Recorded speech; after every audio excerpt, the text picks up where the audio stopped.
employees, empathy for customers, right? It's a really important one. All right, so that's the theory, and we all know that in theory and practice are the same, and in practice they're different. So how do we put those principles into practice? I will talk about how that works out in the real world. And that brings us to the Super Bowl.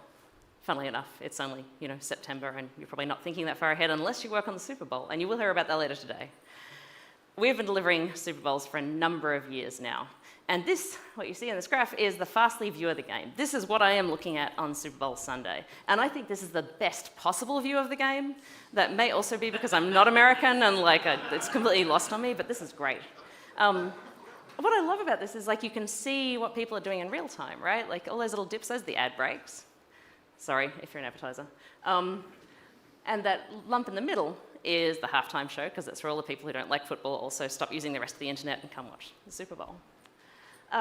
Every year during Super Bowl, we set a record, pretty much always during the halftime show, for our network. And so we plan for months to make sure this is a really smooth experience for everyone, right? We make sure the network is going to scale to this. And we set a record every year. You can see it in tiny print there, so I put it in much bigger print for those of us that are old, like me. In February, that night, we set a record of 81.9 terabits per second globally. That's pretty big. It's bigger every year. And the Fastly engine, these architectural principles about one network, scale horizontally, no artificial limitations, that is what allows us to keep doing this every year. But wait, there's more. I'm really excited about this. So, for us, every day is Super Bowl Sunday. And you might wonder what I mean by that. This is a graph that shows Fastly traffic since the beginning of 2017. And there's kind of years demarcated on the graph. And if you look at the last section, which is 2023, you can probably pick out where Super Bowl is, because it's February, it's super early in the year. And what you see is that we broke that record a bunch of times. We broke it again last week, actually, by a lot.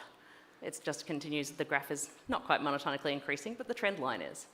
The thing is that it means for us, we can't afford to treat Super Bowl as special. We just have to keep growing and planning to grow.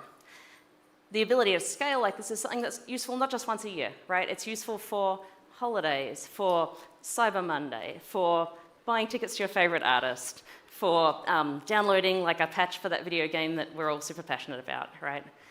The release, the first episode of a new limited series, whatever it is, right? We are here to help you with that. And we do a really good job.